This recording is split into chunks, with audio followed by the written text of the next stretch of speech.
테슬라 이야기를 할 때 우리는 종종 미래를 떠올립니다. 그런데 이번 주는 그 미래가 조금 더 구체적인 모습으로 드러났습니다. 옵티머스는 달리기 시작했고 실제 무대에서는 넘어졌으며, 그리고 미국 정부는 로봇 AI 자동화를 국가 전략으로 끌어올릴 준비를 하고 있습니다. 겉으로는 따로 움직이는 뉴스처럼 보이지만 이 세 가지는 하나의 질문으로 이어집니다. 테슬라는 지금 어디까지 와 있는가? 오늘은 그 질문의 답을 기술, 현실, 정책이라는 세 개의 축에서 차분하게 풀어드리겠습니다. 먼저 테슬라가 공개한 옵티머스부터 보겠습니다. 며칠 전 테슬라는 최신 옵티머스 영상을 공개했습니다. 2년 반 전 첫 프로토타입과 지금 버전을 비교하는 짧은 클립이었는데, 이걸 본 사람 대부분이 속도가 완전히 다르다고 말했습니다. 걸음이 어색했던 초기 모습과 달리 지금 옵티머스는 거의 인간과 비슷한 리듬으로 걷고 무게 중심을 잡고 그 자리에서 턴도 하고 심지어 공장 내부에서 달리다시피 움직이는 모습까지 보여줬습니다. 여기서 중요한 건 단순히 로봇이 달린다가 아니라 테슬라의 설계, 제조, AI가 동시에 진화하고 있다는 점이에요. 기계, 배터리, 모터, 센서, AI 알고리즘까지 모두 테슬라 내부에서 통합적으로 개발되니까 또가 다른 기업들과 비교할 수 없을 정도로 빠릅니다. 그래서 많은 전문가들은 옵티머스가 이제 데모 단계를 지나 실제 산업에 투입할 수 있는 총이 단계에 왔다, 이렇게 평가하기도 했습니다. 여기까지만 보면 미래는 아주 밝아 보이죠. 그런데 이 분위기를 단번에 끊어버리는 장면이 하나 등장합니다. 바로 옵티머스가 무대에서 넘어지는 장면, 그리고 그 뒤에 따라붙은 원격 조종 논란입니다. 얼마 전 플로리다 마이애미에서 열린 행사에서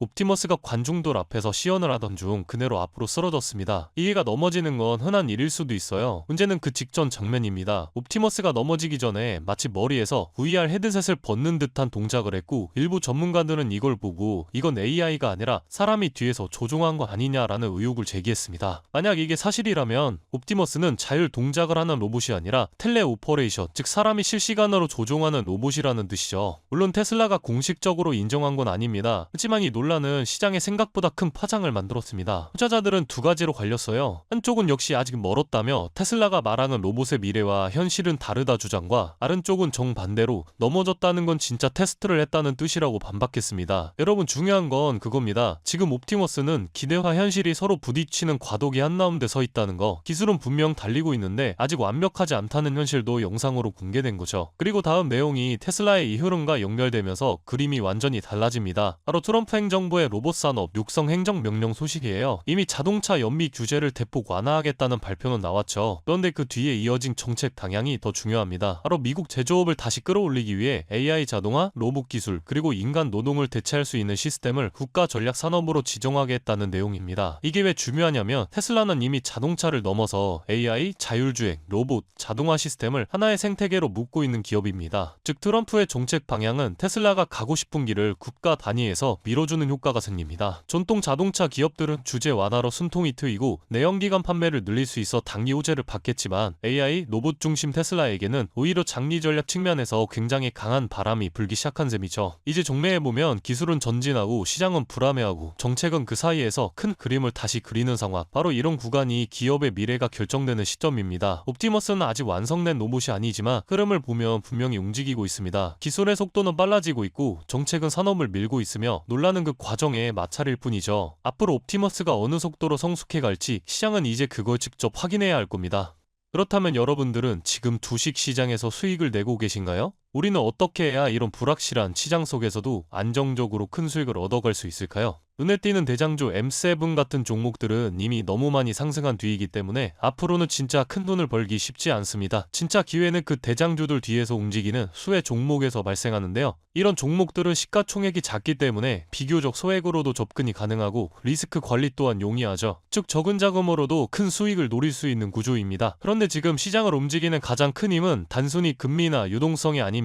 바로 미중 무역전쟁의 임합, 전략자원 전쟁이 시작됐기 때문이에요. 중국이 반도체에 이어 히토류 수출을 통제하기 시작했고, 미국은 이에 맞서 자국 내 히토류 생산 라인을 재건에 나섰습니다. 단순히 정치적 갈등을 넘어서 AI, 전기차, 방위산업까지 직결된 신냉전형 공급망 전쟁입니다. 가장 대표적으로 눈에 띄었던 건 바로 히토류 전쟁의 중심에 선 MP 머티리얼스 티커였습니다. 미국 국방부와의 공급 계약이 발표되자 3개월 만에 주가가 6배 이상 폭등했고, 거래량은 평소에 10배 이상 터졌어요. 1,000만원만 넣었어도 6천만원. 이게 바로 시장이 움직이는 타이밍입니다. 이런 종목들을 한번 불이 붙으면 정말 불도저처럼 밀어올립니다. 왜냐면 시장의 자금은 테마에 몰리기 때문이에요. 하지만 여러분, 중요한 건 여기서 끝이 아닙니다. 한두 종목이 폭등하고 끝나는 이야기가 아니라 산업 전체의 판이 바뀌는 신호라는 점이에요. 히토르 전쟁의 불길은 이제 리튬, 니켈, 코발트 같은 2차 전지 원자재까지 번지고 있습니다. 이미 티커와 LAC 같은 대장은 너무 멀리 가버렸지만 그 뒤를 따르는 진짜 수혜주들은 아직 초입에 있습니다. 히토르 자석을 제조하는 기업이나 리튬 정제를 담당하는 2차 밸류체인 혹은 이 자원을 기반으로 한 방산 전기차 부품 기업들이요. 이런 기업들은 아직 시총이 작고 조금만 자금이 들어와도 급등 파동이 나올 수 있습니다. 테슬라나 엔비디아 같은 재무가 탄탄한 기업에 중심을 잡고 이러한 기업들의 분산 투자하셔야 보다 더 큰 수익을 얻어가는 겁니다. 지금 시장은 분명히 움직이고 있습니다. 하지만 대부분의 개인 투자자들은 이 거대한 판이 어디로 흘러가는지조차 모른 채 뒤늦게 따라붙고 있어요. 진짜 돈은 먼저 움직이는 사람의 몫입니다. 그래서 제가 이번에 직접 현재 이 전략자원 전쟁 속에서 가장 강하게 수급이 몰리게 될